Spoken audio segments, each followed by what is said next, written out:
Selamat datang di channel Rumi Topik. Ada baiknya sebelum mendengarkan posisikan terlebih dahulu tubuh Anda dengan nyaman. Tenangkan perasaan Anda, santai, rileks, dan disertai dengan mengucapkan basmalah. Selamat mendengarkan. A'udzubillahi minasyaitonirrajim. Bismillahirrahmanirrahim. Rabbi a'udzubika min hamazati syayatin wa a'udzubika rabbi ayahdurun. Rabbi shrahli sodri wa yassirli amri wahlul 'uqdatam min lisani yafqahu qauli. Assalamualaikum warahmatullahi wabarakatuh. Alhamdulillahirabbil alamin. Segala puja-puji milik Allah Subhanahu wa taala yang atas rahmat karunia kasih sayangnya. Salawat serta salam itu juga kita lupakan, kita sampaikan kepada seluruh nabi dan rasul, wabil khusus baginda besar kita Rasulullah Muhammad Sallallahu Alaihi Wasallam, pada para sahabat-sahabatnya, tabiin, pemuka-pemuka agama, wali-wali Allah, pejuang-pejuang bangsa, dan senantiasa sampai kepada kita sampai akhir zaman. Amin, amin ya Allah ya Rabbal Alamin. Baik, sebelum kita mulai, kita santai dulu, rileks, hening, kita beral-fatihah. Kita bisa bersyukur nafas, bisa bersyukur makan, bisa bersyukur apapun, karena kita dilahirkan, dan kita dilahirkan sababiah orang tua kita. Oleh karena itu, mari kita mendoakan kedua orang ibu bapak kita. Kita doakan siapapun yang terlebih dahulu meninggalkan kita. Kita doakan yang sedang sakit dalam keadaan musibah. Wabil khusus, mari kita bermunajat. Pagi hari ini senantiasa kita dilancarkan untuk mendapatkan hikmah, kesadaran, dan petunjuk. Hening sejenak, pikirannya tidak terlalu sibuk, santai dan rileks. Al-Hadiniyah, Al-Fatihah. A'udzubillahi minasyaitonir rajim. Alhamdulillahirabbil alamin. Rahmanirrahim, maliki yaumiddin. Iyyaka na'budu wa iyyaka nasta'in. Ihdinas siratal mustaqim. Siratal ladzina an'amta 'alaihim ghairil maghdubi 'alaihim waladdallin. Amin, amin, amin ya Allah ya Rabbal alamin. Saya seperti biasa mau mendisklaimer kalau saya bicara di sini bukan mau ceramah, bukan mau tausiah gitu ya, bukan mau mengajari, bukan lebih benar, lebih tahu, tetapi kita bertukar pikiran, kita berdialog, kita berdialektika yang senantiasa apa yang kita pelajari bisa untuk menjadi bahan perenungan dan kontemplasi, dan yang terpenting adalah untuk meningkatkan value diri kita gitu. Hari ini rencana pembahasan kita tuh kita mau bicara tentang the truth about life. Ada hidup, ada drama hidup. Ya, ada hidup dan ada drama hidup. Mungkin kalau mau ngomongin pakai istilah teologisnya itu, pembahasan kita hari ini itu adalah Idul Fitri. Saya mau nanya, Bu. Kalau tadi dari rumah saya terus saya ke sini, ini lagi menuju nggak? Saya dari rumah menuju sini, betul nggak? Karena saya melalui perjalanan yang akan menuju tempatnya di sini. Kalau Ramadan perjalanan bukan? Iya dong, Ramadan itu kan journey nggak? Journey. Puasa itu perjalanan bukan? Perjalanan. Ramadan dan puasa ini perjalanan yang menuju nggak? Kemana? Ibu-ibu maaf ya, Idul Fitri itu artinya apa sih? Idul Fitri. Idul itu artinya returning, kembali. Kembali kemana? Ke fitrah. Fitrah itu kalau pakai bahasa gampangnya sekarang adalah nature, alam, alamiah. Kembali kepada alamiah. Back to your nature, kembali kepada fitrah. Jadi Ramadan itu menuju atau kembali? Oh tadi menuju, sekarang kembali. Yang mana nih, beda-beda. Lucu ya, kita disuruh berjalan tapi perjalanannya disuruh kembali, coba. Iya.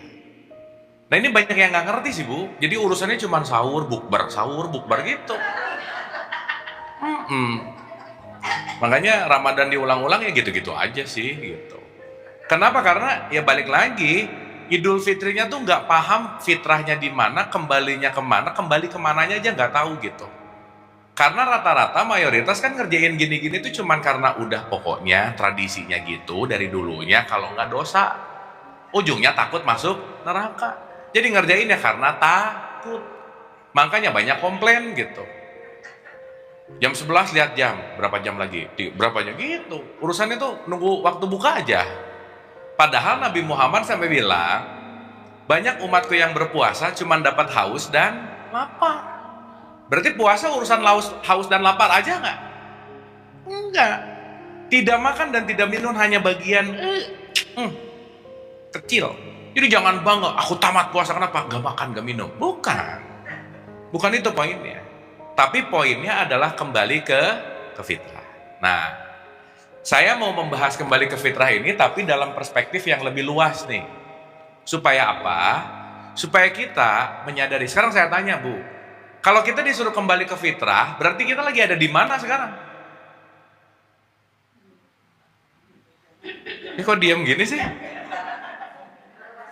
Kan fitrah itu asli. Lawan asli apa? Lagi banyak pakai topeng gitu sekarang gitu. Ya kan? Ketemu orang tuh mulut bisa senyum lu, halo pagi, dalam hati mati aja lu bisa, Bu. Bener nggak?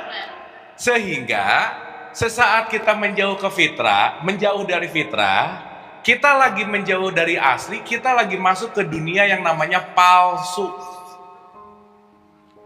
Palsu dalam bahasa psikologi namanya persona, topeng, masking. Makanya disebut person, betul nggak? Iya, person itu kan topeng artinya. Ketemu gini, topengnya gini, ketemu gini, topengnya gini, ketemu gini, topengnya gini. Saking lupa pakai topeng, nggak dicopot-copot gitu. Tapi persona itu penting, iya. Tapi kalau tidak disadari, nanti kita melekat kepada topeng itu gitu. Seseorang yang melekat kepada topeng seharusnya, sebagaimana seharusnya, berat hidupnya pasti. Ketika dia pengen tampil A terus, pengen tampil perfect terus, ketika ada sesuatu yang gak sesuai keinginannya, pasti stres. Gitu. Makanya topeng-topeng itu bisa keinginan, mau-mau, ekspektasi, dan seterusnya gitu. Nah, nanti kita akan menyadari banyak topeng-topeng yang gak sadar kita pakai terus gitu kira-kira. Yang akhirnya kita jadi pretending, faking gitu, nggak alamiah. Dan karena kita nggak sadar, topengnya banyak banget, topeng ketutupnya banyak banget. Itulah kenapa namanya jadi Ramadan. Bu, Ramadan artinya apa ya? Nah, mulai nih. Bukan, Ramadan itu artinya membakar. Karena Ramadan itu artinya sangat panas. Means bulan Ramadan adalah membakar semua kepalsuanmu, yang tersisa cuman aslimu, udah gitu aja. Sekarang saya tanya, kepalsuan-kepalsuan ini akan menjadi perilaku nggak? Perilaku itu nanti kita sebut sebagai habits. Betul? Sekarang saya tanya, ibu-ibu kalau udah pakai habits, mikir lagi nggak? Enggak. Jadi orang yang banyak yang pakai pikiran banyak nggak? Enggak, Bu, semuanya pakainya habits. Karena nanti kalau kita bicara dalam konteks alam sadar, yang alam sadarnya on, sadar itu cuma 1%. Lebaynya aja ya, 99% itu bawah sadar.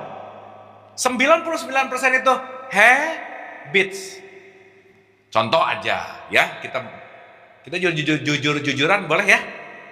Ibu-ibu lebih sering ngomong dulu baru mikir atau mikir dulu baru ngomong?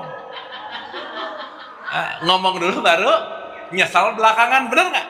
Aduh, tahu gitu, udah ngomong. Betul nggak? Berarti kita dikuasai oleh yang 99% yang namanya habits.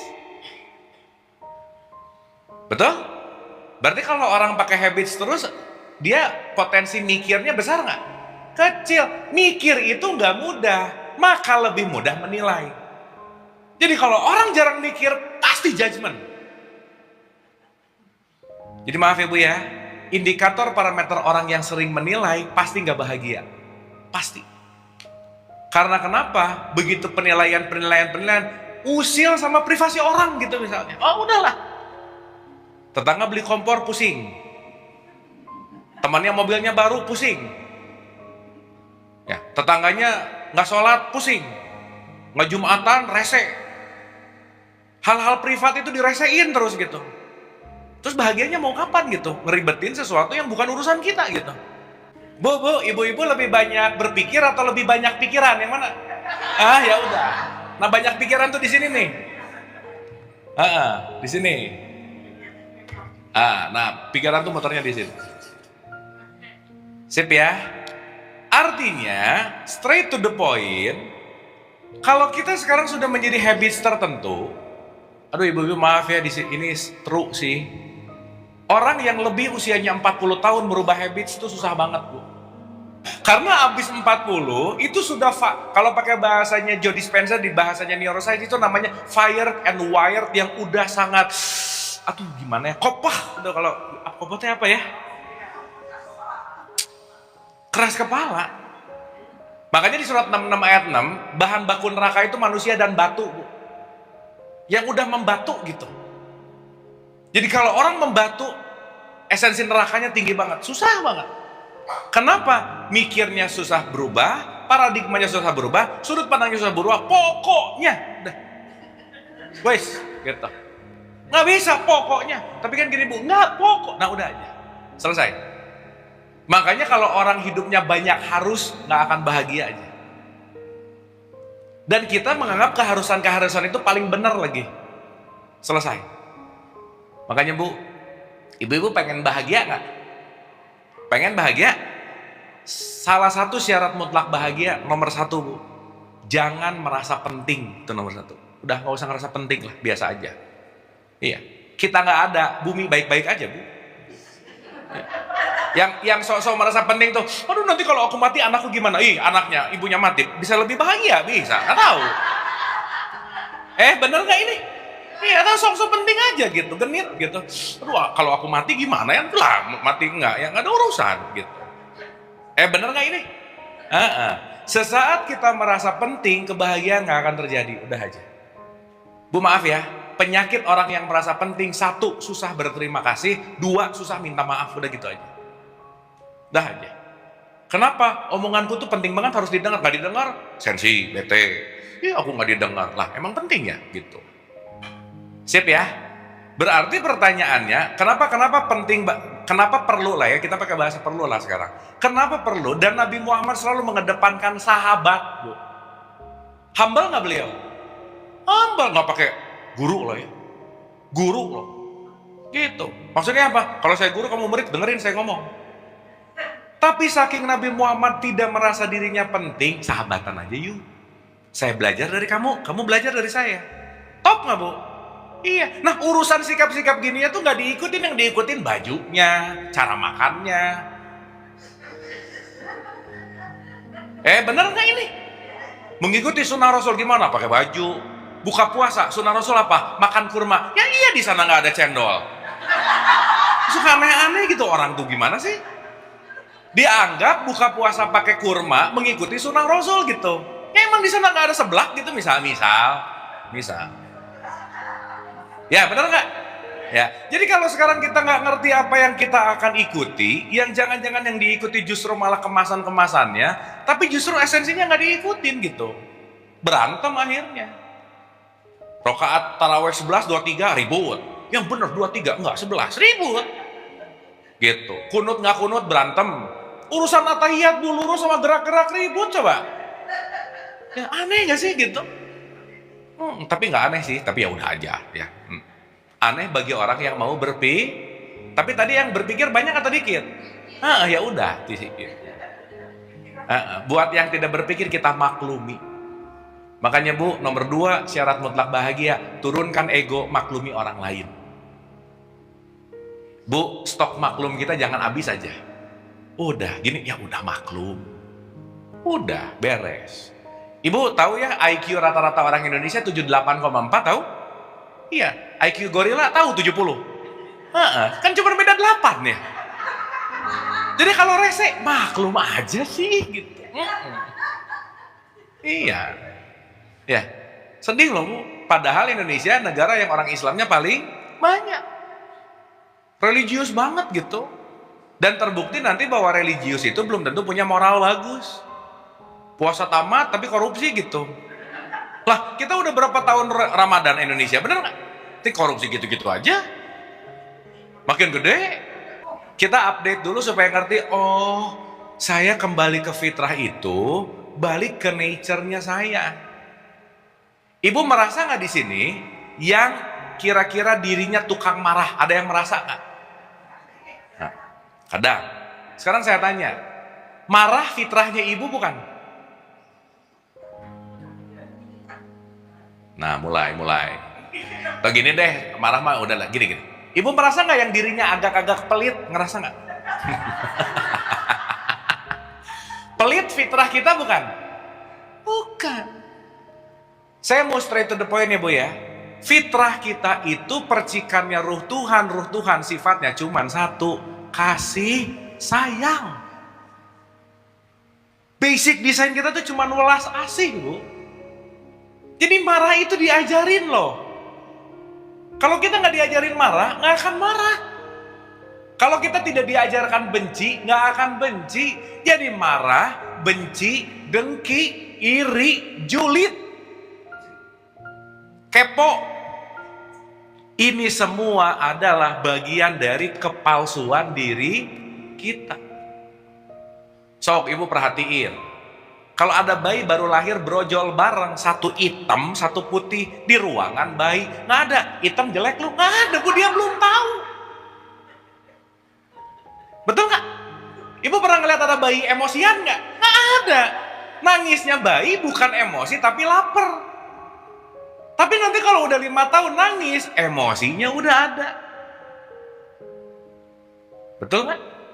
Jadi kalau sekarang kita benci sama orang, mengkafirkan orang, menerakakan orang, lagi jadi palsu banget gitu. Karena basic design kita adalah welas asih, kasih sayang, compassion. Nih kemarin saya ada acara sama Profesor Nasaruddin Umar, Menteri Agama.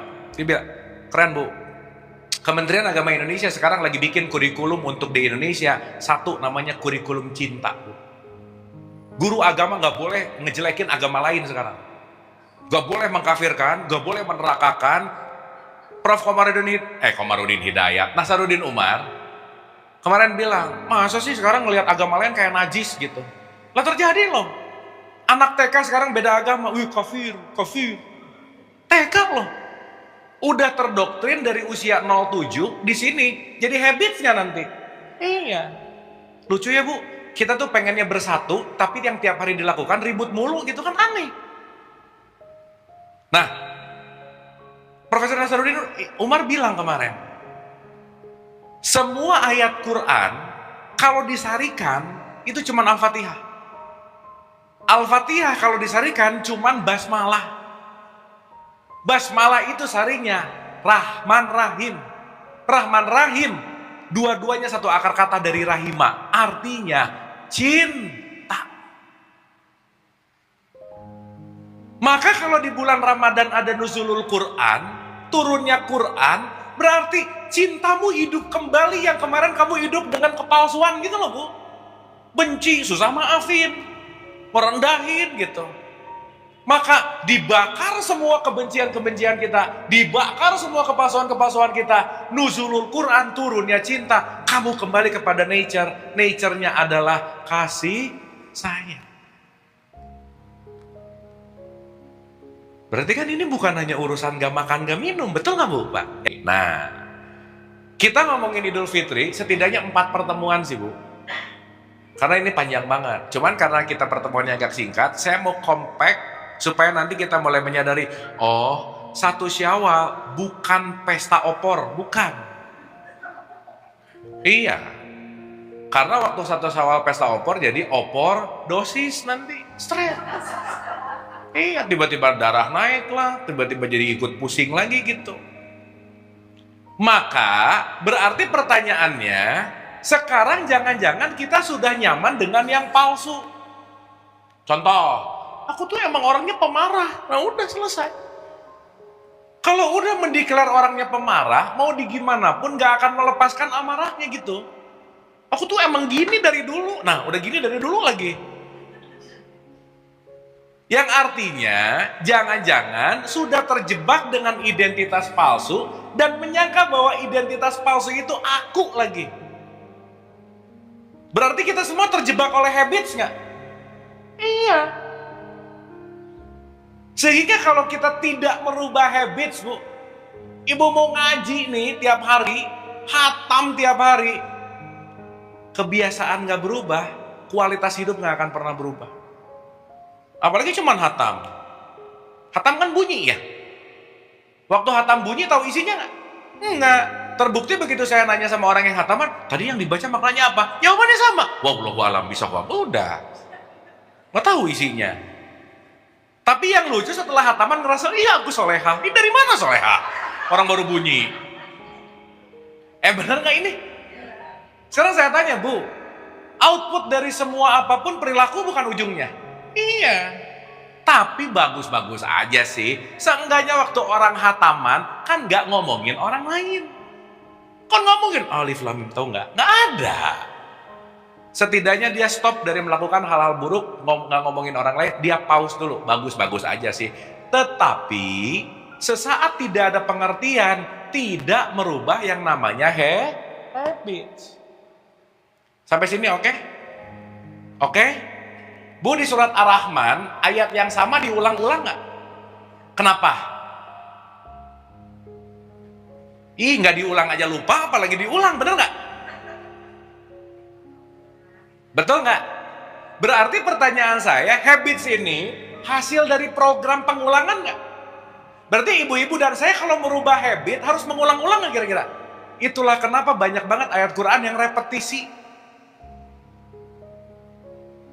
We are what we repeat. Karena segala bentuk dalam hidup semuanya intinya adalah keterampilan. Ibu-ibu yang sering marah, terampil banget ngambek gitu. Jadi kalau di CV keterampilanmu apa? Marah-marah. Itu bagus, Bu. Berarti kalau marah-marah keterampilan, bahagia keterampilan bukan? Iya dong. Ada orang yang ngomong aku tuh gak pernah bahagia, gak pernah latihan. Gimana mau terampil bahagia kalau tiap hari yang dilakukan hanya marah-marah gitu kira-kira. Sekarang saya tanya, Bu, marah kadang-kadang, bukan kadang-kadang sih, udah gak mikir lagi, bener gak? Begitu beda dikit, pop, gitu. Kita di-hijack oleh habits. Berarti kalau di-hijack oleh habit, kesadaran kita ketutup gak? Orang yang ter-hijack oleh habitsnya, dalam bahasa Quran disebut zolim, gitu loh, Bu. Apa? Zolim itu artinya gelap. Kalau orang gelap, emosinya di depan, mikir nggak dia? Berarti nggak mikir panjang, pukul dulu aja, nggak mikirin impactnya. Makanya orang yang terjebak dengan emosinya akan banyak mengalami kerugian. Justru latihan-latihan puasa seperti ini menjarak supaya emosinya nggak di depan, tapi menggunakan critical thinking dan nurani gitu loh, Bu. Kenapa? 99,9% otak kita melakukan kegiatan berdasarkan emosi. Berarti kalau kita dikuasai oleh emosi akan terus ada di wilayah palsu terus nggak kira-kira? Iya. Siapa yang bisa memerdekakan kita dari emosi?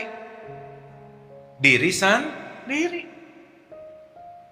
Makanya mau memerdekakan diri dari ilusi perlu niat nggak? Iya. Makanya dalam puasa ada niat. Ibu-ibu ini waktu niat, baca niat atau berniat yang mana? Gini. Ibu-ibu lebih sering mana? Baca doa atau berdoa yang mana? Oh, yang benar ah. Bisa bedain nggak baca doa dan berdoa? Kalau baca Allahumma sholli ala sayyidina. Tapi kalau berdoa melibatkan jiwa. Berarti kalau orang berniat sadar nggak? Sadar nggak? Coba kita cek dulu dikit. Di Al-Baqarah 183 ada kata-kata, ya ayyuhalladzina amanu kutiba alaikumus siyam. Betul? Oke. Di Al-Baqarah 183 itu siyam loh. Ya ayyuhalladzina amanu kutiba alaikumus siyam. Tapi ibu-ibu waktu niat puasa gimana niatnya? Nawa itu saum. Kenapa nggak nawaitu siam? Kenapa? Padahal di Qur'annya sih siam. Tapi waktu kita niat apa? Nawaitu. Kenapa begitu? Jadi jangan-jangan kita nggak terlalu hati-hati apa yang kita omongin. Pokoknya, nah, niat puasa gini ya. Nawaitu saumagodin an adai fadisahri Ramadan hadis sanati dan seterusnya. Sip, baca. Jadi jangan-jangan kita lebih banyak membacakan niat, tapi nggak ngerti apa yang diniatkan. Betul nggak, Bu? Yes. Satu. Sehingga dalam concern yang namanya diniat, namanya saum, ibu-ibu, kalau puasa itu wilayah jasmani atau wilayah jiwa, yang mana, Bu? Dua-duanya kan nggak makan. Kalau nggak makan nggak minum, tubuh nggak? Tapi menahan atau kontrol emosi, tubuh bukan? Gini. Saya makan dan saya makan sama siapa? Beda nggak? Beda. Kalau orang lagi makan sama orang yang dia sayangi, happy nggak? Happy. Berarti pertanyaan saya, yang jauh lebih penting, makan apa atau makan sama siapa? Ya terserah sih, ya dah. Ya, makan apa jasad, makan sama siapa jiwa, gitu maksudnya. Kan ketenangannya beda. Enak makan, aduh jadi ngomongin makan, nggak apa-apa ya ibu-ibu ya. Nah jangan dibayangin berlebihan, jangan, ini cuma nyontohin aja. Waktu makan steak enak, tapi makan steak sama kekasih nih, nah gitu. Maksud saya, ada wilayah jasad, ada wilayah jiwa. Sampai sini oke? Nah, pertanyaan. Kalau kita berbicara dalam konteks yang namanya siam, puasa aja dulu ya. Itu urusan jasad, urusan jiwa. Atau jangan dulu ke puasa. Ibu-ibu tiap hari sholat kita ya. Sholat itu perkara jasad, perkara jiwa. Dua-duanya kan ada gerakannya. Lah, ibu sholat diem aja kok, Allah. Ada gerakannya nggak? Berarti jiwa gerak, jasad gerak nggak? Berarti jasad ada activity nggak? Berarti sholat itu activity jasad atau jiwa? Wah, tadi nggak gitu jawabannya jiwa Berarti kalau sholat cuman jasadnya aja, jiwanya enggak, komplit nggak? Makanya kenapa sholat dilakukan, jiwanya nggak connect, habitsnya nggak berubah. Betul nggak? Sekarang saya tanya, niat itu ada pada jasad atau ada pada jiwa? Jiwa, jelas. Makanya niat itu penting. Nawaitu saum, niat. Makanya kan leluhur kita yang kemarin kita bahas, dari dulu udah tahu kok, bangunlah jiwanya, bangunlah badannya. Karena kalau jiwanya nggak bangun, badan jadi casing yang dalam tanda petik nggak sinkron gitu. Oke, Bu? Berarti puasa ada puasa jasad, ada puasa jiwa. Puasa jasad namanya siam, puasa jiwa namanya saum.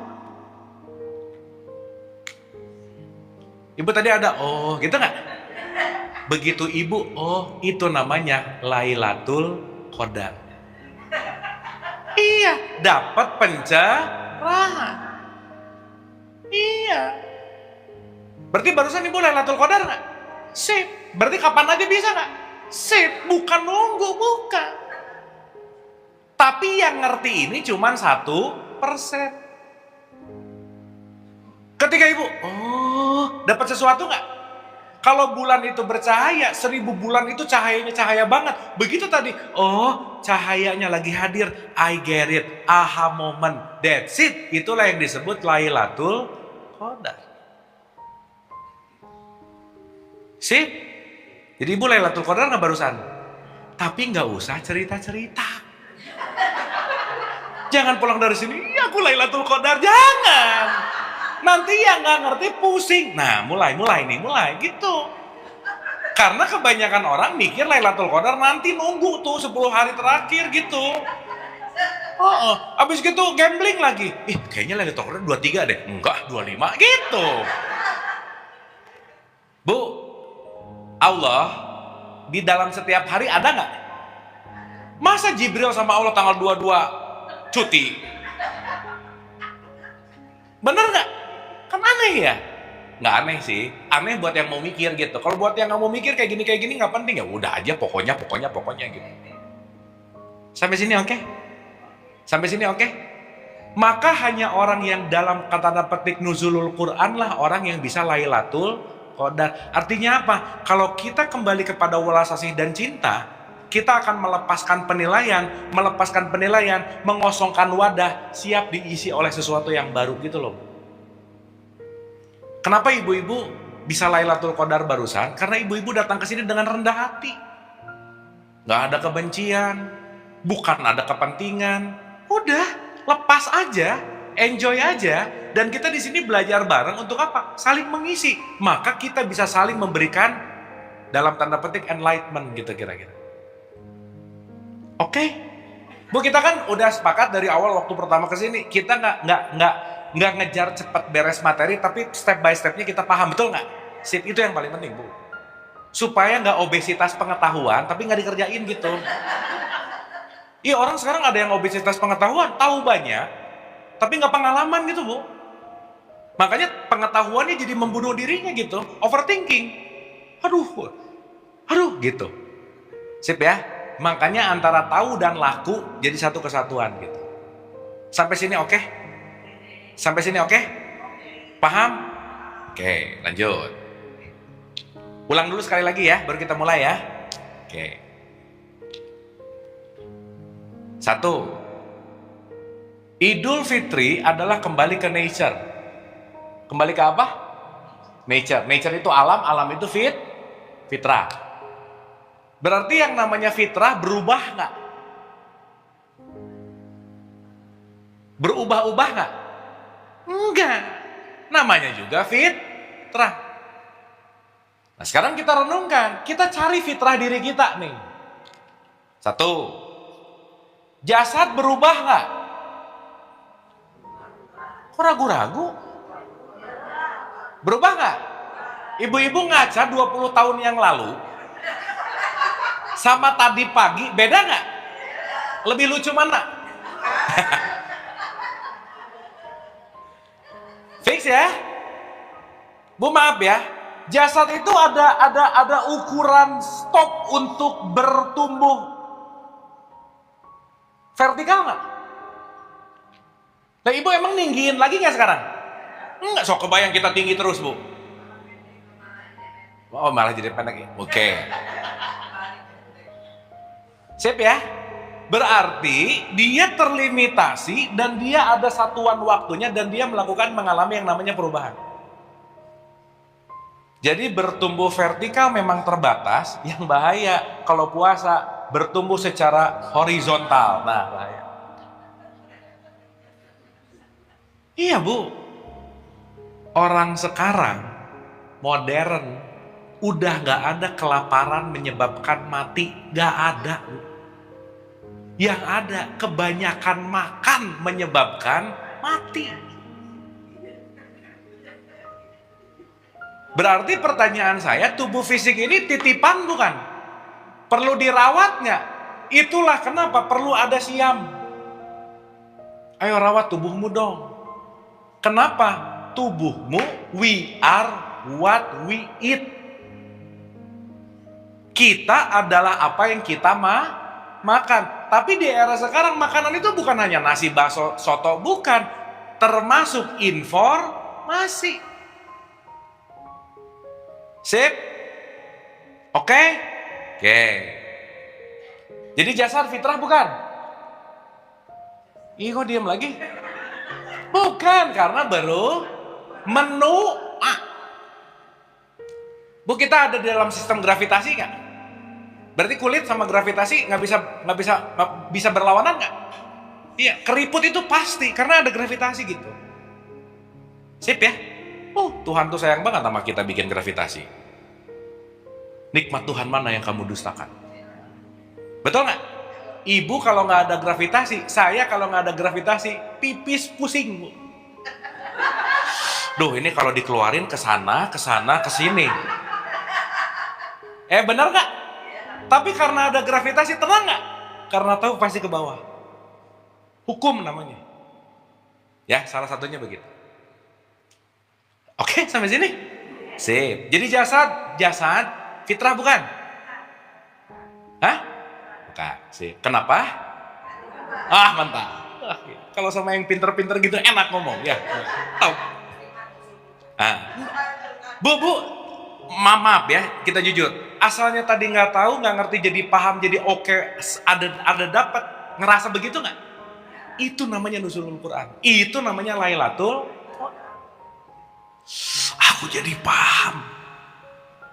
Karena 1000 bulan itu bukan ngomongin 83 tahun, bukan. 1 bulan aja bercahaya, apalagi 1000 bulan cahayanya terang benderang gitu loh, Bu. Jadi bukan mendapatkan keberkahan 83 tahun, bukan. Ya boleh aja sih. Tapi poinnya, aku mendapatkan pengetahuan pencerahan. Sip? Oke? Jiwa fitrah bukan?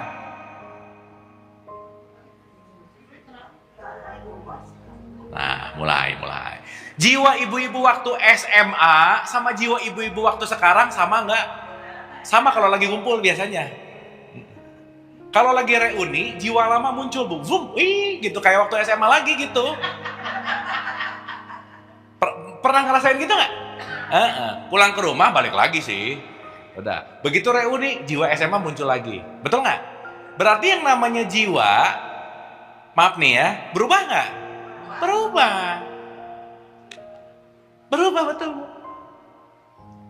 Maka yang satu skin, yang satu soul.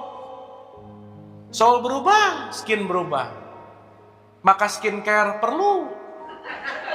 Tapi jangan lupa soul care. Ini kulitnya glowing, tapi dalamannya julid gitu, Bu. Jangan atuh. Iya, kemudian skincare mulu tapi julid, jangan. Nggak bahagia juga hidupnya gitu. Nah, jiwa ini isinya 3, pikiran, perasaan, emosi. Oke? Berarti sekarang saya tanya, terus yang nggak berubah yang mana?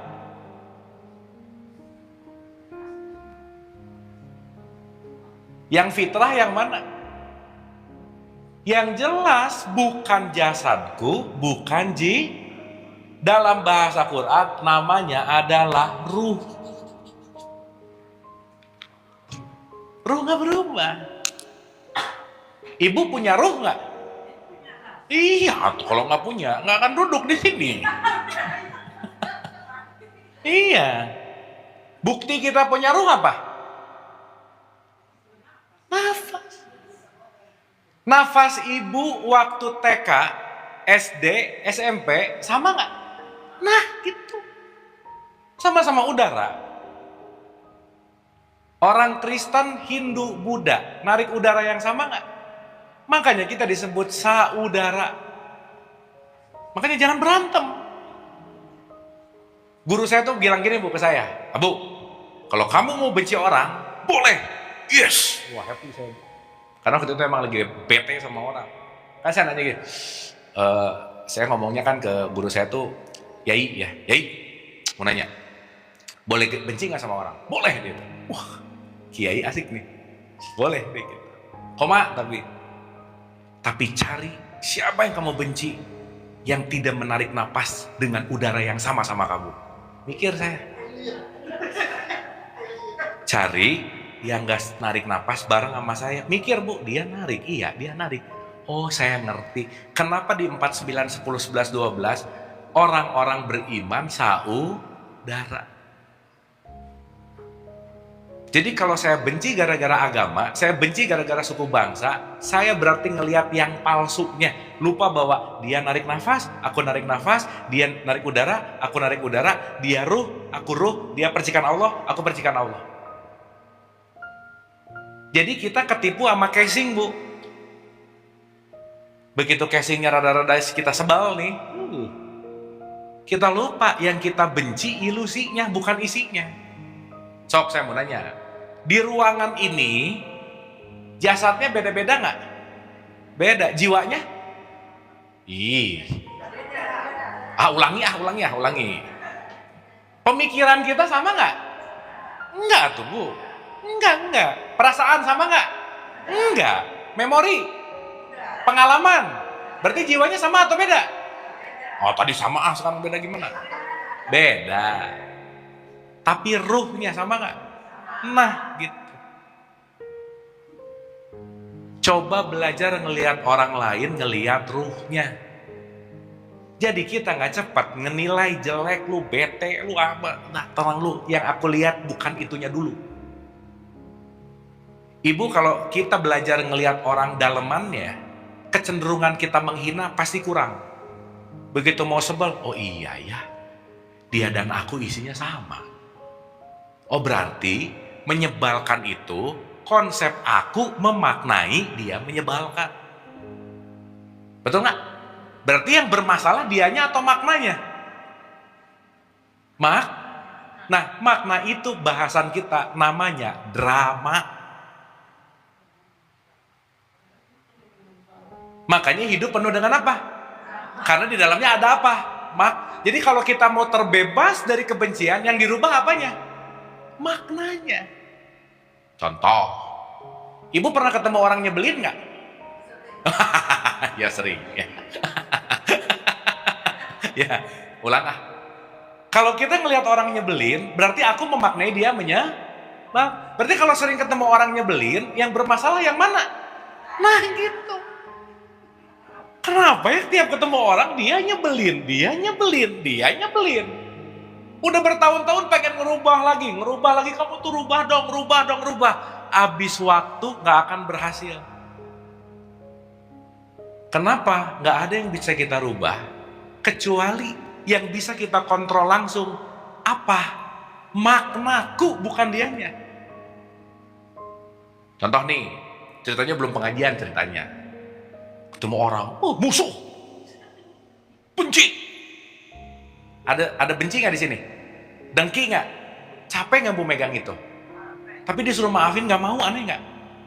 Enak aja maafin, kan dia yang mulai, dia lebih muda lagi. Nah gimana? Makna tuh. Sudah dimaknai bahwa yang minta maaf adalah yang lebih muda. Rugi nggak? Kayak anak bapak, ibu bapak, anak-anak lah, orang tua sama anak lah. Bu saya mau nanya, yang pengen punya anak, orang tuanya atau anaknya? Jadi yang harusnya berbakti siapa sih? Orang tua berbakti kepada anak, kan kamu yang mau, kata anaknya juga. Bener nggak? Anak itu kan hasil korban senang-senang ibu bapaknya aja.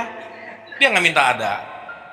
Udah lahir maunya ibu bapaknya, disuruh berbakti sama orang tua. Aneh Bu. Bener nggak ini? Nah, hal-hal ini kalau kita tidak bisa menganalisa lebih dalam, kita hanya berputar-putar dalam wilayah yang namanya kebiasaan. Habits. Nah, Bu, ini agak dalam dikit, tapi once ibu-ibu paham ini, 99% permasalahan hidup lepas pasti. Serius Bu. Seenggaknya, begitu kita mulai ngerti jurus ini, masalah nggak pernah hilang, tapi nggak kewas gitu. Ciri orang yang dewasa adalah menurunkan konflik, bukan nggak ada masalah. Karena hidup itu masalah Bu. Kalau pengen gak ada masalah, mati, udah. Karena selama hidup tidak mungkin tidak ada masalah. Kenapa? Karena masalah itu problem itu pro and balance itu artinya bergerak maju. Kalau tidak ada masalah kita gak maju. Betul gak? Berarti masalah penting gak? Penting. Berarti masalah dihindari atau diterima? Nah, karena nggak ngerti begitu masalah, nggak mau punya masalah, nggak bisa. Contoh Bu ya, saya pinjam tradisi tasawuf sedikit. Di dalam tradisi tasawuf, kembali ke Tuhan itu ada 3 jalan. 1, the way of love namanya, cinta. Nggak punya welas asih, forget it. Yang kedua, the way of knowledge, pengetahuan. Waduh Bu, gak punya pengetahuan, menderita hidupnya. Jadi kalau sekarang dikit-dikit kayaknya kamu kurang iman deh. Bukan kurang pengetahuan, bukan kurang iman. kurang iman, gimana sih gitu. Kayaknya kamu kurang sholat deh. Bukan kurang pengetahuan, buktinya sholat mulu, stres juga gitu. Nah yang ketiga Bu, namanya the way of suffering. Penderi, karena kata Rumi, luka tempat cahaya masuk. Ibu-ibu gak pernah terluka, gak akan Lailatul Qadar, gak bisa. Makanya tempat suffering terbesar dalam hidup itu lingkungan terdekat. Gak bisa enggak Bu. Dari situlah kita belajar. Kalau kita gak terluka, kita tidak belajar. Maka pembelajaran terbesar dalam hidup itu orang-orang terdekat kita Bu. Udah gak ada lagi. Yes. Betul gak Bu? Udah. Makanya Bu, kalau kita mau bicara inti pembelajaran hidup, sekolah itu kehidupan, universitas kehidupan namanya pernikahan. Dah gak ada lagi. Karena dengan lebih banyak pilihan, kita gak akan ajak dalam sesuatu. Ganti lagi, ganti lagi, ganti lagi. Maka pernikahan, stop, satu aja, belajar satu di situ. Makanya Bu, sebelum nikah ada engagement ring. Waktu nikah ada wedding ring. Abis nikah, suffering namanya.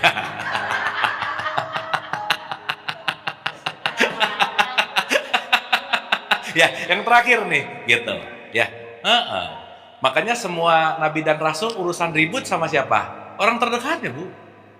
Adam berantem sama anak-anaknya, bener nggak? Nuh sama istri anaknya, bener nggak? Iya. Lah Ibrahim ribut sama bapaknya. Ya, nah artinya tiga poin ini nggak bisa kalau kita tidak lampaui.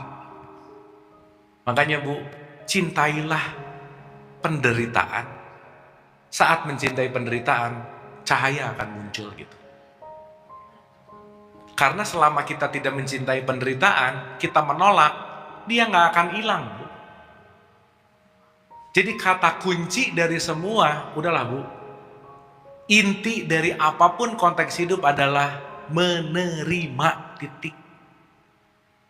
Bahasa kerennya namanya acceptance. Nah, makanya super acceptance namanya ikhlas. Ikhlas itu artinya melepaskan habits, melepaskan keinginan, melepaskan konsep untuk menerima seapa adanya. Oke? Ngomong-ngomong, ibu-ibu punya masalah nggak? Nah, yang ngomong banyak tuh mabuk biasanya. Bu, masalah hidup tuh cuman satu. Apa yang aku inginkan enggak kejadian. Udah. Betul nggak? Berarti sumber permasalahan dari kejadiannya, dari keinginannya. Jadi kalau mau bebas masalah, nggak beresin kejadian, keinginan. Cuman pengennya kejadiannya diakur-akurin sama maunya aku. Susah Kak, susah juga kon. Kenapa susah? Karena tidak terlatih. Ibu-ibu maaf ya, hidup itu punya seleranya sendiri. Semesta itu punya seleranya sendiri. Jangan sampai selera drama hidupnya, semesta ikuti selera aku. Nggak bisa Bu. Lah kan orang doa jadi ngatur Tuhan. Ya Allah, awalnya bagus. Ya Allah, kalau bisa. Nah mulai ngasih advice, kalau bisa ya Allah. Ya proyek ini goals lah ya Allah. Kalau bisa sih untungnya 30% ya Allah. Ya. Ini kira-kira dia lagi berserah atau lagi ngatur? Tapi seakan-akan lagi doa, bener nggak? Aneh. Sip ya? Oke Bu? Aduh jadi lemas-lemas gini ini. Oke?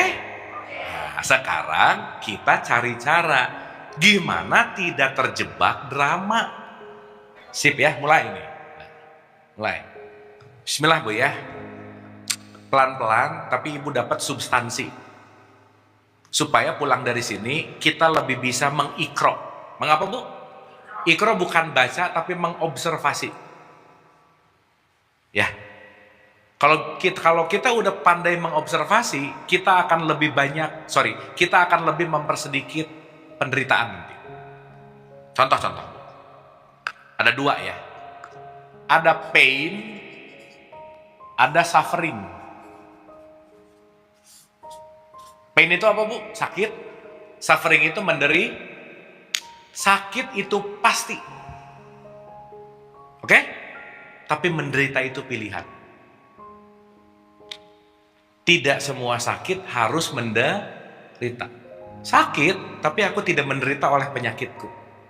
Kenapa? Karena aku nerima. Karena aku oke dengan sakitnya ini. Ini udah sakit, ngeluh lagi. Udah sakit, ngomel lagi gitu. Ya, sehingga nanti kita ngerti bahwa sakit nggak bisa inevitable, dia nggak bisa ditolak. Tapi suffering is choices. Maka nanti kita ngerti, selalu ada pilihan. Selalu ada apa? Kita pandai nggak menggunakan pilihan? Enggak. Kenapa? Karena pilihannya udah nggak kepake, yang ada adalah habits. Ya, terbukti setiap ke restoran, menunya ada 20. Milihnya apa? Nasi goreng. Udah nasi goreng. Es teh tawar. Nasi goreng, es teh tawar. Berarti kita tidak menggunakan pilihan, ya udah yang biasa deh gitu. Oke? Nah, Bu, kita sedikit belajar mengenal diri lebih dalam, boleh ya? Sip, mantap. Kita mulai dari yang tidak diragukan dulu. Alif lam mim, zalikal kitabu la raiba fi hudalil muttaqin. Ibu ragu-ragu punya tubuh nggak? Ragu-ragu nggak? Nggak, orang kepegang. Sip? Oke. Memasuki ke wilayah non-fisik, namanya memasuki ke dimensi lain. Ibu paham dimensi ya? Berarti ada dimensi fisik, ada dimensi non-fisik. Dimensi non-fisik namanya goib. Apa, Bu? Sip, mantap. Berarti pikiran itu fisik atau goib? Ulangi. Ibu bisa ngelihat pikiran orang nggak? Bisa ngelihat perasaan orang nggak? Namanya goib. Karena yang kelihatan cuma senyum-senyumnya. Bu, ada nggak orang senyum tapi di dalamnya lagi sakit banget? Bisa nggak? Bisa. Itu namanya pura-pura bahagia. Ibu bisa tahu orang ini lagi sedih beneran atau bohongan? Bisa nggak? Nggak. Sip. Berarti kesedihan terlihat nggak? Karena dia di dimensi goib. Mantap. Berarti ibu-ibu makhluk goib bukan? Iya, karena punya pikiran. Awas nih, makhluk goib itu bukan suster ngesot, hantu, bukan. Ini suka aneh-aneh nih. Ya, aku melihat kegoiban apa? Ya, kayaknya ada hantu deh. Bukan. Menghantui itu di sini. Ya, kejadiannya udah nggak ada, tapi masih ada di sini. Itu namanya menghantui.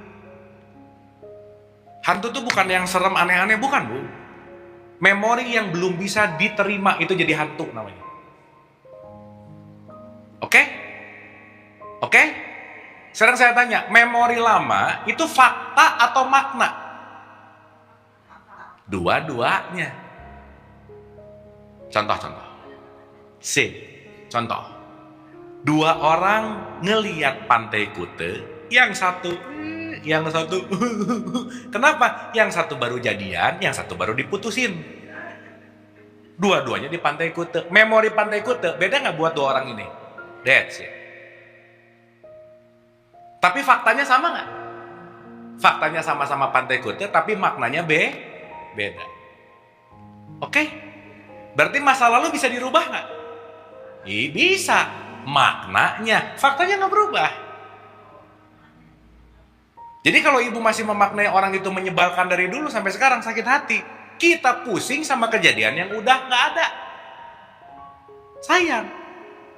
Kan penyakit manusia modern, yang udah lewat bikin sakit hati, yang belum kejadian bikin pusing gitu. Duh, nanti gimana? Nanti, pusingnya sekarang. Betul nggak? Jadi future, past, future, past. Ya. Nah, sekarang yang jadi pertanyaan, goib ini, jadi ini wilayah jasad.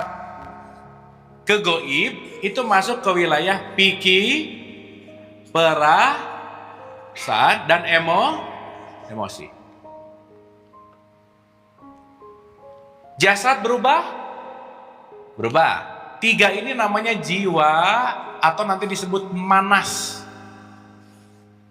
Duh maaf ya Bu ya, ini pakai terminologi dulu supaya kegambar aja. Tapi nanti endingnya begitu udah terbiasa gampang aja udah. Sekarang saya tanya,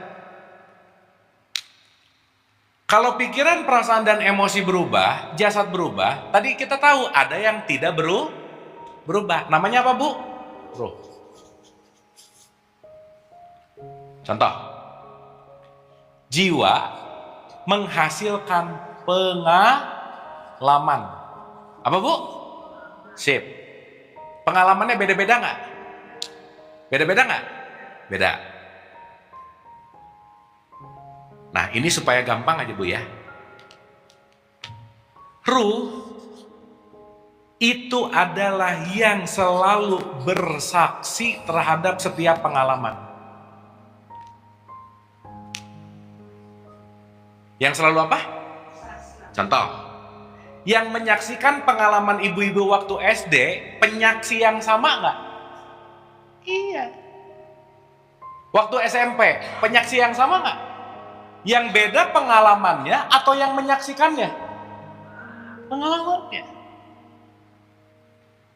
Sip. Contoh. Ibu terakhir nonton bioskop kapan? Nah, ya udah, tapi ya udahlah ya.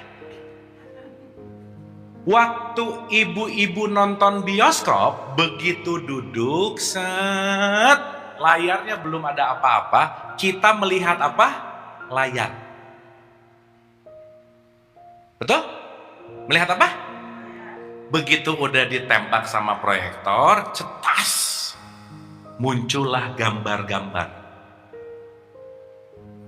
Dan ibu mulai tidak sadar melihat melihat layar karena fokusnya kepada gambar.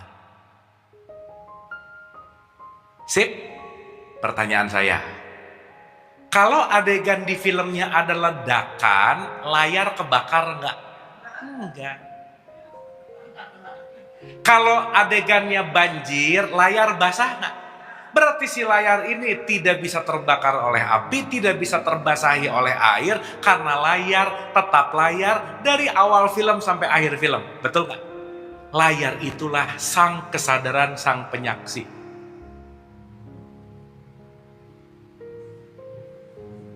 Oke? Oke nggak ini? Oke. Jadi saya mau gampangin dulu, sang saksi inilah adalah sang kesadaran. The conscious one. Pertanyaan,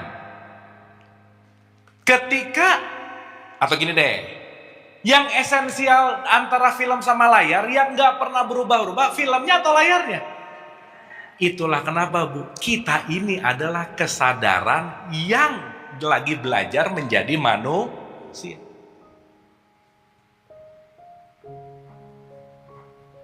Sampai sini oke? Sampai sini oke? Ulang. Ya, dalam Bu. Masa kan kita udah berapa puluh kali ketemuan ya? Masa kulit-kulit? Tapi oke nggak Bu? Ya, pelan-pelan ya. Tapi Bu, serius deh. Once ibu-ibu paham ini, everything will flowing Bu. Meskipun perlu dilatih sih. Ya, contoh. Gini. Ibu kalau lagi nonton film di bioskop, ibu fokusnya ke layar aja terus. Gak fokus sama cerita filmnya, bisa ngerasain sedih gak? Bisa ngerasain terharu gak? Bisa ketawa-ketawa gak? So artinya apa? Kesadaran bebas dari sedih, benci, iri, dengki, dan seterusnya. Dia pure. Oke? Tapi karena terdistraksi sama cerita filmnya nih, begitu ada sedih, ikutan. Begitu ada komedi, ikut. Begitu ada sedih, tegang, ikut tegang. Berarti kita sedang mengalir dengan yang namanya drama. Paham? Maka ruh, saksi, kesadaran ini namanya sang hidup. Yahayu kalau bahasa Qur'annya.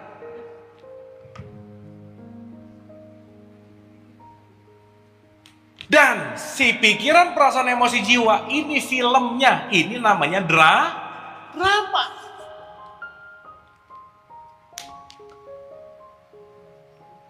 Bu, maaf ya, ibu-ibu mau ngomongin ini film jelek atau enggak, ngelihat satu scene atau whole filmnya, semua filmnya.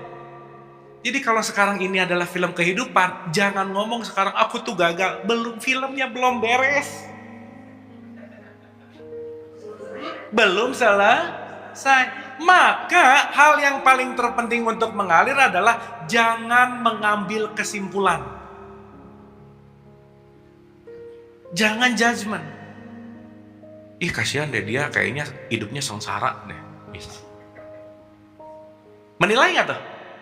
Padahal besok dia bisa makmur gak? Tuh ini yang paling teologis banget, yang paling di agama banget. Ih, kafir. Orang yang kita kafirkan besok bisa jauh lebih mulia daripada orang yang mengkafirkan. Betul gak Bu? Iya, orang baru segini gitu. Sip ya? Sekarang saya tanya. Ajaran inti Islam apa sih Bu? Nggak as a practicing kita sebagai rukun. Bukan disuruh percaya Allah loh. Aku bersaksi. Betul nggak? Berarti sadar bahwa aku ini adalah penyaksi semua drama hidup ini. Dengan bersaksi dengan bersaksi terhadap hidup ini, aku akan tahu bahwa hidup hanya untuk mengalami ribuan rasa yang terjadi pada hidup kita. Jadi nggak nolak hidup gitu loh Bu. Contoh, bersaksi sama menilai beda nggak? Beda. Yang lebih sering kita bersaksi atau menilai? Nah, berarti nggak syahadat atau kalau gitu. Betul nggak? Ulang sekali lagi. Bu ini sampai sini oke Bu? Ini susah loh ngejelasin ini. Ya, tapi dapat ya? Ya, ulang sekali lagi. Ada fisik. Ada jiwa. Ini udah jelas bedanya? Ada yang menyaksikan jiwa, menyaksikan fisik. Ketika aku terjebak dengan drama, maka semua ini terjadi kelihatan drama banget gitu loh. Maka kesadaran ini biasanya nggak nyala karena kenapa? Kita ada di sini terus nih di tengah. Contoh, kalau orang lagi sakit hati, sakit hati terus. Tapi kalau dia bersaksi, aku nggak pernah sakit hati, aku sedang bersaksi kepada yang sakit. Contoh. Bu bangun pagi bisa happy nggak? Baca WhatsApp jadi bete bisa nggak? Nggak dengar berita jadi sedih bisa nggak? Kita ini yang sedih, yang happy atau yang marah? Yang mana? Bukan, kita adalah yang menyaksikan sedih, yang menyaksikan marah, yang menyaksikan benci, yang menyaksikan semua perasaan-perasaan yang lewat. Itu tamu-tamu harian yang datang. Jadi kalau ibu-ibu lagi marah, diam dulu, tamu marah datang. Kalau sadar tamu marah datang, gak harus langsung tar dulu, tenang. Begitu tamu marah datang, sadar si tamu lagi datang, mulai kesadarannya, apa yang saya harus lakukan dengan keadaan ini? Gitu loh Bu. Lebih hati-hati gak kira-kira? Lebih waspada gak kira-kira? Dalam bahasa Arab kewaspadaan namanya takwa. Jadi orang yang takwa, orang yang waspada terhadap semua drama yang datang, sehingga dia making decision bukan karena emosi, tapi karena sadar gitu kira-kira. Sampai sini oke Bu? Oke? Paham? Makanya puasa la'alakum tatakun, supaya kamu aware, supaya kamu tidak di-hijack oleh drama. Karena kamu bukan dramanya, kamu layarnya. Bu, kalau di film layar, dia nerima semua adegan film nggak? Kan begitu dia misalnya si layarnya emosi ya, aku nggak suka sama aktor ini, begitu ada aktor jadi hitam, kan enggak ya? Mau ada peran antagonis tampil nggak? Mau ada penjahat, mau ada jagoannya tampil semua nggak? Berarti layar menerima baik positif maupun negatif, layar menerima baik penjahat maupun yang baik. Tugas layar hanyalah itu. Nah, kita layarnya atau filmnya? Mantap. Udah. Tapi pertemuan yang akan datang lupa lagi sih. Ya udah nggak apa-apa lah. Maklum, nggak apa-apa. Tapi dapat nggak Bu? Gerit nggak?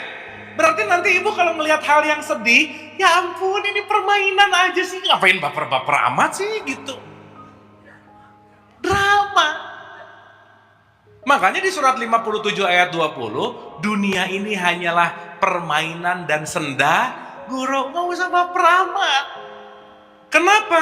Sedih lewat, saksikan. Oh, sedih lewat, ya udah. Harus ngapain nih? Seneng lewat, saksikan. Oh, ya udah. Maka keep center itu penting banget. Susah. Makanya dilatih. Kan sholat itu melatih center, Bu. Puasa itu melatih center. Umroh itu melatih center. Inti dari semua ibadah cuman mau menyadarkan kita bahwa hidupkanlah kesadaranmu. Bangkitnya kesadaran, bahasa Quran yang namanya kiamat. Kiamat itu apa? Hancurnya drama, yang ada hanya realitas. Gitu loh Bu. Bukan hancur ini semua, bukan. Hancurnya pemikiran lama yang menerima realitas. Hancurnya sesuatu konsep lama yang hanya adalah realitas. Sehingga kalau dulu ngomong dia musuh, sekarang udah ngomong teman bertumbuh. Kalau nggak ada dia, aku nggak belajar. Kalau dia nggak nipu, nggak belajar. Kalau dia tidak menyakiti, nggak belajar. Dan pada akhirnya kita akan berterima kasih sama orang yang paling kita benci.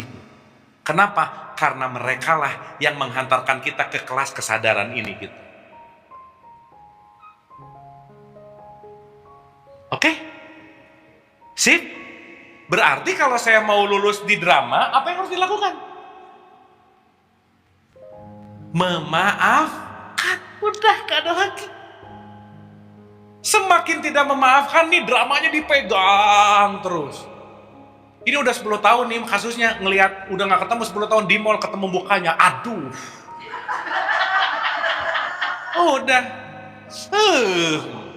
Lagi happy Bu, lagi anak, cucu gitu misalnya, ketemu orang, gitu. Bisa gitu nggak? Berarti yang switching di dramanya nggak? Padahal yang kita saksikan, kalau kita belajar bersaksi, nggak akan ke-trigger tuh sama drama-drama masa lampaunya gitu. Oke? So semua kunci dari Idul Fitri nggak ada lagi Bu, forgiveness. Dan memaafkan bukan kamu layak untuk dimaafkan, tapi aku layak bahagia. Kenapa? Memaafkanmu berarti menjadikan aku belajar menjadi sang saksi. Melihat tanpa menilai. Itulah aku bersaksi. Bu. Ini rukun Islam. Keren banget sebenarnya Bu. Tapi yang ada syahadat sekarang cuma ngomong doang. Asyhadu an la ilaha illallah wa asyhadu anna Muhammad Rasulullah. Bu, kalau Beo diajarin syahadat bisa ngikutin nggak? Nah iya. Ya, jadi jangan-jangan cuma kayak asyhadu an la ilaha illallah. Ya nggak apa-apa juga sih. Tapi kalau nggak ngerti ininya, tidak merubah apa-apa gitu kira. Ibu-ibu oke sampai sini? Dapat? Paham ya? Get something nggak? Satu lagi aja, dikit lagi. Tadi kan dalamnya segini, sekarang segini aja, dikit lagi. Dikit. Bu, nggak apa-apa ya kita agak dalam-dalam begini, boleh ya? Nah, jadi diri kita yang sejati yang mana, Bu? Sang saksi. Karena yang menyaksikan semua pengalaman, sang saksi yang sama. Ya, ibu lagi duduk di sini, ibu muter pengalaman yang dulu waktu SMA bisa ketawa-ketawa. Dah. Ibu muter ke memori yang menyedihkan bisa nangis. Ibu muter kepada memori-memori yang membahagiakan bisa ketawa. Betul nggak? Yang menyaksikan sama nggak? Sip, mantap. Berarti kita ini saksinya atau dramanya?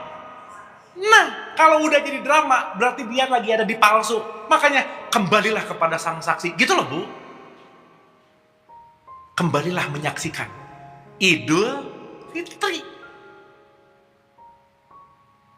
Oke? Sehingga kalau Idul Fitri, Bu, begitu orang nyebelin, aku bersaksi. Tapi bukan berarti ada yang bawa dipukul, cetek, aku bersaksi. Itulah beda antara sabar dan bego, gitu kira-kira. Beda.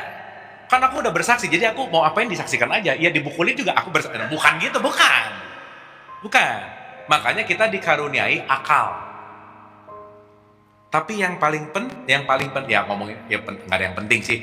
Yang paling diperlukan adalah belajar mau ada apa-apa disaksikan dulu aja. Kenapa? Baik, buruk, hitam, putih, semuanya drama. Palsu. Oke? Yuk, kita belajar pelan-pelan. Aku bersaksi. Berarti yang sejati diri kita yang menyaksikan. Jadi Bu, ibu jangan semua pikiran dipercaya, jangan. Saksikan dulu. Termasuk omongan saya jangan dipercaya, Bu. Karena saya tidak berusaha untuk meyakinkan sesuatu, bukan untuk dipercaya, tapi saya ngajak mikir dulu gitu. Karena kenapa? Kebenaran tunggal pulang dari sini, dialami langsung, baru itu disebut Shadaqallahul Azim. Jangan dibiasakan percaya omongan main iya. Menurut itu tuh, menurut lagi. Udah ngalamin? Belum sih. Katanya tuh gula tuh manis. Udah nyobain? Belum? Katanya. Nah, kalau orang baru katanya, sudah bersaksi belum? Belum. Ibu-ibu, ketemu saya hari ini langsung nggak? Berarti ibu bersaksi sama saya. Tapi buat yang gak ketemu langsung, gak bisa ngomong aku ketemu. Aku bersaksi. Berarti kalau yang tidak disaksikan langsung, nah udah gitu ya. Sip. Bu, berita di media sosial, menyaksikan langsung gak banyaknya? Jadi pusing gara-gara berita di sosial media. Gimana ya? Ya udah biasa aja. Orang itu semua ilusi kok. Itu akan jadi benar ketika misal telah berkumpul 1.000 orang, yang datangnya cuma 5 orang, bisa nggak? Kita nggak tahu. Betul? Sip ya? Supaya kita jangan main percaya terhadap sesuatu yang tidak diolah oleh critical thinking. Hoax. Oke sampai sini? Nah, rumus utama dalam tradisi Islam, aku bersaksi tidak ada ilah selain Allah. Sok, saya mau nanya sama ibu-ibu. Tiap hari syahadat udah bersaksi sama Allah belum? Oh, jangan-jangan bersaksinya sama tulisan huruf alif, lam, lam, ha. Ini Allah. Kan bukan. Betul nggak? Sekarang saya tanya, orang yang bersaksi sama Allah itu yang gimana sih? Ya. Sehingga nanti kita ngerti, oh that's it. Once aku bersaksi kepada Allah, aku akan mengalami Allah langsung dan aku akan memahami apa itu Allah. Makanya kenapa Nabi Muhammad bilang, awaluddin ma'rifatullah. Awal dari sebuah apapun konteks pembelajaran, itu kenal dulu sama Allah gitu. Bu maaf ya, orang tuh hari ini bisa rajin sholat tapi nggak tahu dia nyembah siapa loh. Bu, kalau sholat disuruh mengingat nggak? Kan dirikanlah sholat untuk mengingat aku, betul nggak? Syarat mutlak mengingat apa? Ketemulah, bersaksi. Makanya syahadat nomor 1, baru sholat, gitu kira-kira. Ini orang sholat nggak jelas apa yang diingat. Allahu Akbar. Apa yang kejadian? Rokaat 2, rokaat 3. Jadi lupa rokaat.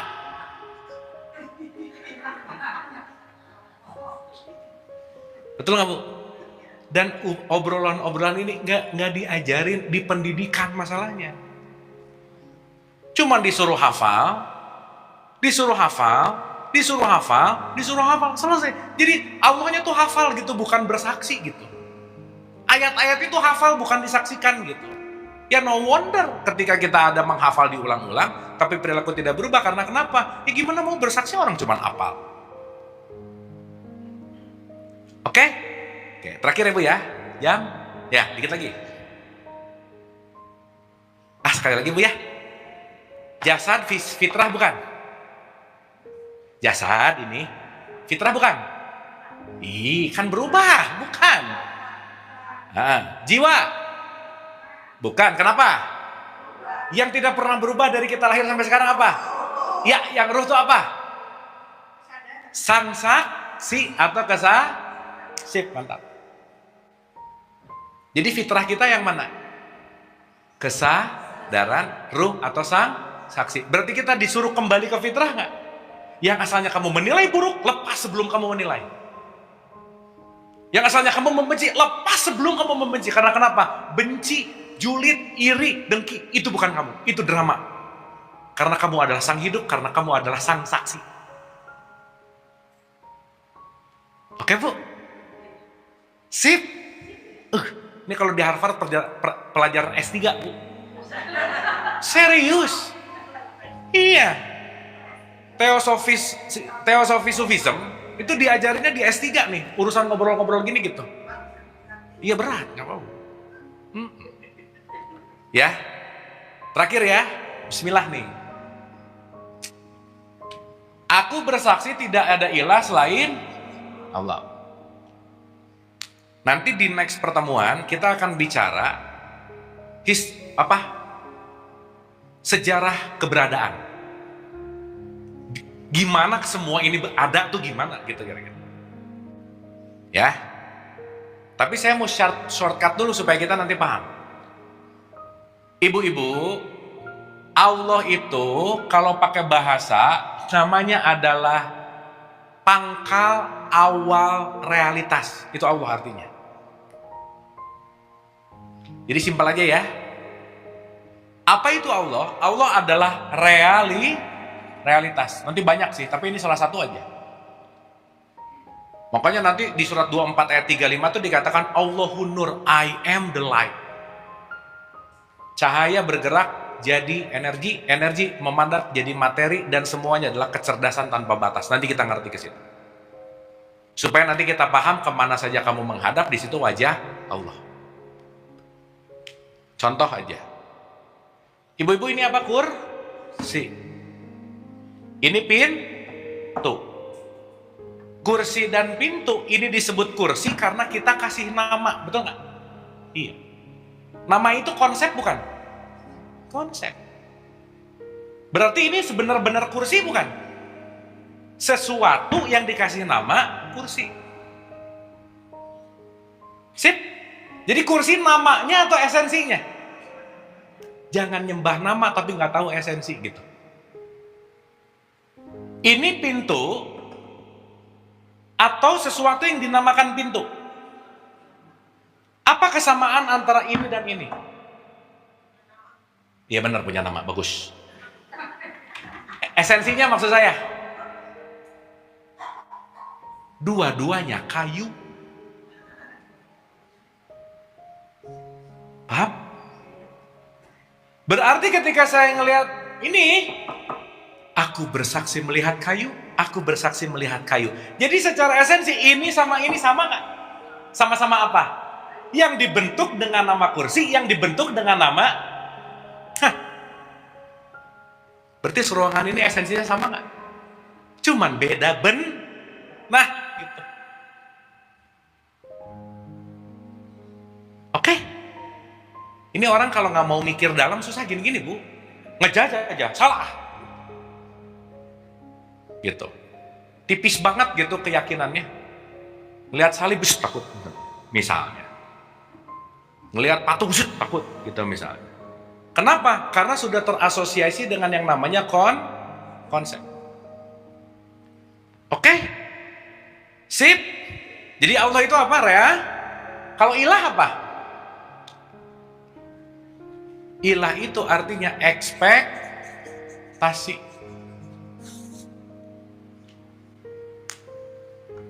Contoh, Bu tadi masalah apa Bu? Apa yang aku pengen enggak kejadian. Betul? Berarti orang bermasalah ekspektasinya lebih besar dari realitas. Berarti orang yang bersyahadat, aku bersaksi, tidak ada tidak ada ekspektasi kecuali mengizinkan realitas yang terjadi. Contoh ya. Bu, ini oke Bu? Dapat ya? Nanti kita ulang-ulang boleh ya? Yang penting ada high voltage dulu di sini. Contoh. Saya besok mau dagang. Cita-cita pengen laku 100. 100 realitas atau ekspektasi? Waktu besok dagang lakunya 10. Ibu-ibu kira-kira anggap aja ini cerita terjadi sama ibu-ibu. Kira-kira kalau ibu-ibu pengen besok dagang 100 tiba-tiba dapat 10, kecewa nggak? Kecewa nggak? Yang jawab kecewa namanya musyrik. Udah gitu aja.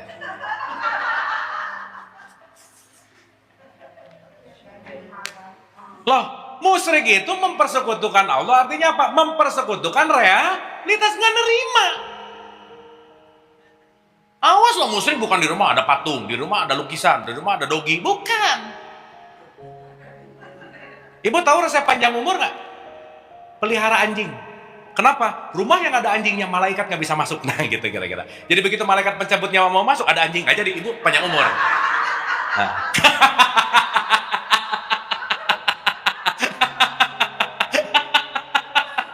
Iya ini serius banget sih mukanya.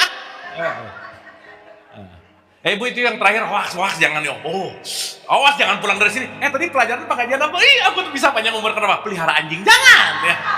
Jangan. Awas. Ini yang bercanda jadi esensi, yang esensi jadi nggak ngerti. Jangan kebalik, jangan. Soalnya ceramah sekarang tuh banyak aksesorisnya Bu. Ketawa-ketawa mulu tapi ya gitu deh. Ya udah. Oke sampai sini.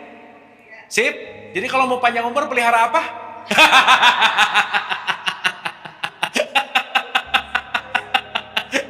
Ya. Ulang. Ekspektasi 100. Realitas 10. Pertanyaan. Yang pasti terjadi, yang nggak bisa ditolak ekspektasinya atau realitasnya? Ya udah.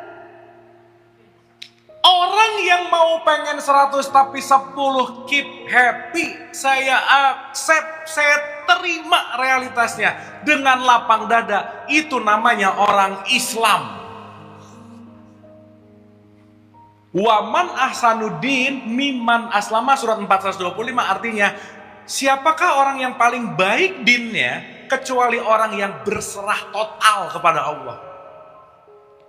Artinya apa? Kamu nerima seleranya Allah deh. Karena seleranya Allah waktu itu pengennya 10. Oke nggak? Tetapi jangan berhenti. Begitu diterima 10, evaluasi. Kenapa ya 10? Ya ampun, ternyata dagangan saya nggak bagus-bagus amat. Ternyata dagangan saya kurang pas segmen marketnya. Ternyata semakin luas, semakin nanti naik, wadahnya makin gede gitu kira-kira. Itulah nanti yang disebut istiqomah. Istiqomah itu artinya apa? Menerima realitas dan membuka wadah untuk bisa meluaskan. Contoh Bu, Ibu kalau punya botol 1 liter, pengen 100 liter bisa nggak? Nah kalau orang tahu jelas-jelas wadahnya 1 liter, ya Allah berikanlah 100 liter, berarti dia nggak tahu diri. Betul nggak? Nggak tahu takaran. Nah berarti kan harus tahu takaran dong. Makanya kenapa penting mengenal diri. Oke Bu, sip ya.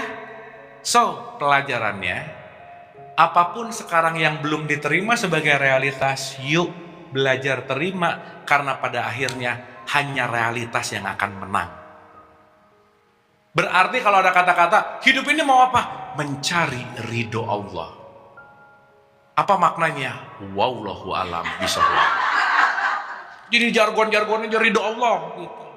Maksudnya hanya mau mencari seleranya Allah aja deh.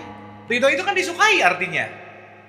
Berarti bukan Allah yang ngikutin selera kita, tapi kita yang mengupdate mengikuti selera Allah. Sip? Oke?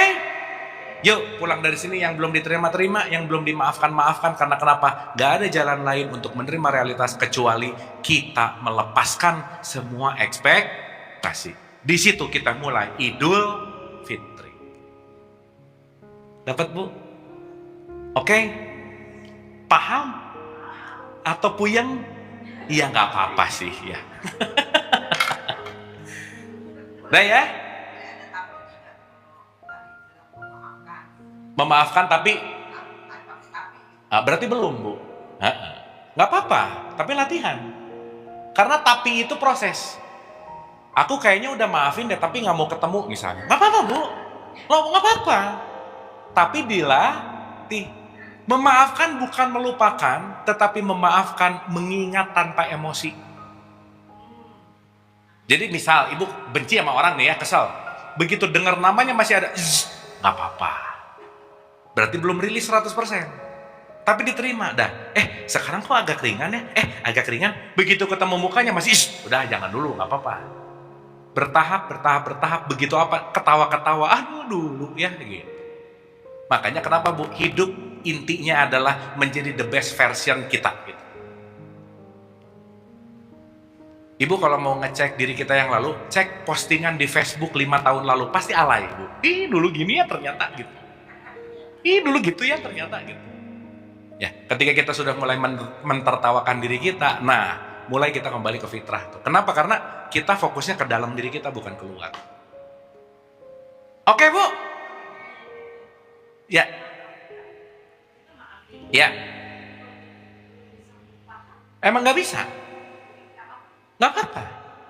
Tapi nanti kalau udah maafin total, ingat udah gak ada emosi. Nah, iya. Sip. Makanya Bu, maaf ya, kalau ngomongin memaafkan, hal yang paling utama dibatin dulu. Nah waktu lebaran kebalik Bu, mohon maaf lahir dan batin, lahir mulu, makanya basa-basi gitu loh. Sok lihat. Ucapan Idul Fitri aja copy paste, di bawahnya masih pakai nama orang lain, keluarga orang lain coba Bu. Ini siapa yang ngirimnya Jack, yang ininya Sinta gitu misalnya. Nah, terus di bawahnya, maaf ya salah copy paste katanya. Nah, berarti dia kan niat-niat amat ya. Gitulah kira-kira. Oke, Bu. Cukup ya? Aman? Ibu-ibu nanti sekali lagi ini ditonton. Next pertemuan kita akan bicara the history dari ini semua ada. Tapi at least Bu, kalau kita menjadi penyembah Allah means kita berdamai dengan realitas. Selesai Bu. Gak akan ada yang menang dari realitas, titik. Sehebat apapun kita. Oke? Duh, happy banget udah menyampaikan ini. Ini sesuatu yang sangat sulit untuk disampaikan, tapi ibu-ibu keren, jadi boleh tepuk tangan dulu buat ibu-ibu. Kita tutup doa sebelum kita... Oh iya, boleh Bu. Oh, kan biar kerekam Bu. Cek. Bu, punten Ibu. Assalamualaikum warahmatullahi wabarakatuh. Salam. Maaf, saya bertanya ya, Kang Bu begini. Kan tadi dikatakan kita bersaksi. Bersaksi kalau sudah bertemu. Terus tadi bagaimana bersaksi? Tiada Tuhan selain Allah. Bagaimana untuk bersaksi bertemu Allah? Allah adalah realitas. Betul, terus? Jadi kalau kita sudah bisa menerima realitas, Berarti kita sudah bersaksi. Berarti sudah Islam. Kan sebelum nerima, lihat dulu dong. Iya. Ya kan? Sesaat ibu nerima realitas, berarti berdamai sama realitasnya. Iya. Disitulah inna dina indallahil Islam. Berarti ibu sudah Islam. Bukan KTP-nya aja yang Islam gitu. Gitu. Ya. Tapi dirinya itu Islam. Karena Islam itu total surrender, total submission, berserah total kepada Allah, berserah total kepada realitas. Baik, ya, terima kasih banyak. Sip ya? Pertanyaan. Sip. Ya, terima kasih. Assalamualaikum. Ada lagi? Aman ya? Sip, wah keren ibu-ibu. Anda telah menonton video ini hingga di penghujung video. Semoga video ini bermanfaat untuk Anda, serta dapat menjadikan diri Anda lebih baik dari hari kemarin. Nantikan video kami selanjutnya. Terima kasih. Bismillah. Assalamualaikum warahmatullahi wabarakatuh. Bulannya telah menguasai hati. Apa kalau hakikat cinta ini adalah kita lihat levelnya isinya para bahwa yang isinya karena kita antara kemana